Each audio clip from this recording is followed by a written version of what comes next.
Hi, in today's video, I'm going to be explaining the two main power moves on the serve that every good player needs to do if they wish to hit the shot with some power. Let's begin. The first phase of the serve, which is extremely important, is the leg drive. The second is the shoulder flip. First, let's start with the legs. So whether you have a pinpoint stance like me where you drag in the foot, or if you have a standard stance, okay, there's good players that do both variations. It's so important that we start the serve from the ground up. So when we coil, okay, right, we're not pulling the arm back. We turn our shoulders and we bend our knees as we toss. Okay, it's very important that we get into the power position with our legs. A lot of people make the mistake of staying tall when they serve or not bending the legs enough, okay? The amount that you should be bending is kind of a range that's in between, not too bent, right? Not like we're sitting in a chair or squatting, right? Okay, that would create, too much tension, but we want just enough tension so that we can still, explode up with some power, okay? We're going to be pushing off the ground before we start the swing. And this is how we're going to create massive amounts of power. A lot of people are so concerned with using their elbow and their shoulder to try and serve faster. And this is only going to lead to injury. So what you want to do, okay, is load the legs. And what you want to do is when the ball leaves your hand and you're about to swing, you need to start with your legs first, okay? And what you're going to do is throw your body and the arm is going to lag loose behind you, okay? It's going to be a byproduct of violent body rotation by exploding up with the legs, and then the second step, which I'm going to explain in a second, which is the shoulder flip. But in order for you to get massive amounts of power on your serve, the arm needs to come through as the last part of the kinetic chain. Failure to understand this principle is the main reason why people push serves. They shank them, they frame them, and they get injured as well because they're just using their arm. Okay, so really make sure that you're throwing your body first.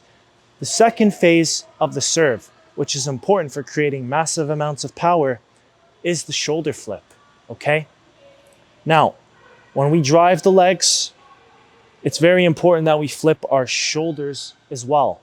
This power position, we can call it the trophy position. I like to call it, the Usain Bolt, where we are getting the back shoulder below the front shoulder. Because when we go to start the swing, we're going to flip the shoulders. We should have our elbow around our hip. This is how you know that you've gotten into the power position. And later in this video, I'm going to be showing you videos of players getting into the power position and the shoulder flip actually happening. Okay, I'm not just going to talk about it. I'm going to prove it to you. And what you will see is that the best of all the rest, and if it's good enough for these pro players, it's definitely good enough for you. They all get into the power position where we bend the legs, okay? Not too far, but we're also not too tall.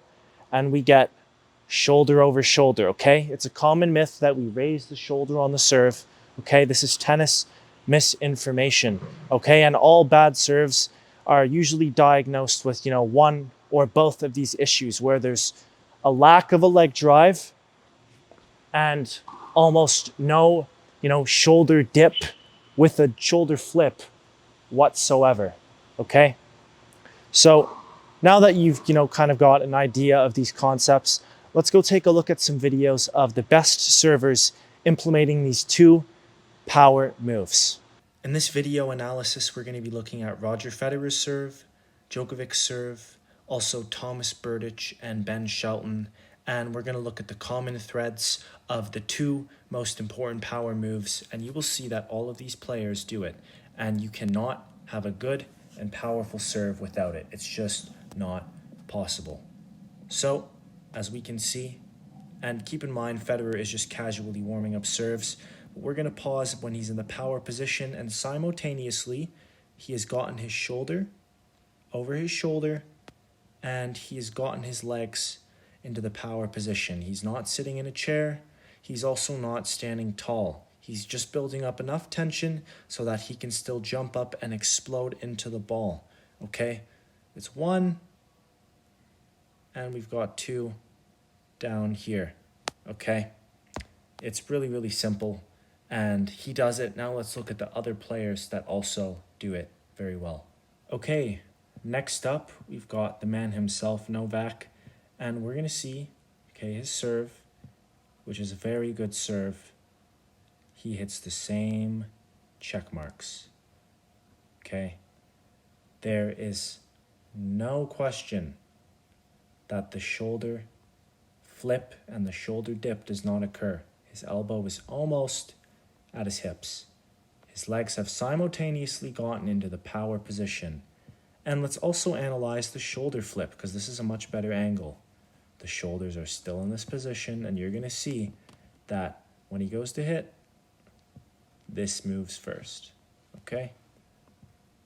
Boom. And his shoulders are going to go like this. And at contact points, the shoulders have flipped. The power comes from here.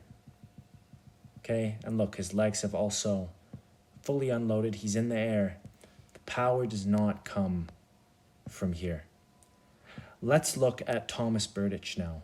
Now, arguably the hardest server, to touch the courts, to ever step up to the line. And it's no wonder that he gets into this position, okay, without a question. And he actually takes it to more of an extreme level than the other players, which is perhaps why his serve is much faster than them. The elbow is at his hips. And this is just as much of a, shoulder dip that you can get, essentially. And we're going to see that simultaneously, he's going to uncoil. And step one, okay, he drove up with the legs first. The swing starts from the ground up. And then we flip the shoulders. And his shoulders have flipped positions. And you will see that he does such a good job of flipping the shoulders that his shoulders basically moved opposite, okay? They basically did a 180-degree spin, okay? That's how much he rotated with his shoulders into the ball. And again, okay, he's utilized all of this before using this. This is the last part of the kinetic chain, and failure to understand this principle, you will never have a fast serve. Now, let's look at Ben Shelton. Okay, in this last part of the video analysis, we're going to show how Ben Shelton, who has an amazing serve, also, hits the two check boxes. Let's take a look. Okay, boom. Simultaneously loaded. Shoulder over shoulder. Okay, the legs are in the power position, and his elbow is, it's pretty far down, not as much as extreme as a Tomas Berdych, but you're going to see that the swing starts, wow, look at that angle, okay? Literally like almost straight up and down, and you're going to see this is why his serve is so hard, okay? And his elbow actually does basically get to his hip. The swing starts from the ground up, boom, and now he's starting to flip his shoulders, and this shoulder is going to finish over there, okay? Boom. Shoulder flip. Okay? Amazing. Okay, if this isn't abundantly clear to you what you need to do on your serve, refer to this video again. If you want more techniques on improving your serve and, getting to the next level, playing advanced tennis, getting past, 3.5, 4.0, getting past that intermediate level that so many people are stuck at, you can take my online course, which builds on what we've learned in this video, and it's in-depth, tips and techniques to help you start winning, get through a few matches, and start, doing better when you play. You can click that link in the description below and take the course for the biomechanics of modern tennis. In any event, thank you for tuning into this video, and use what you've learned to modernize your game, and I'll see you next time, my tennis patients. Ciao.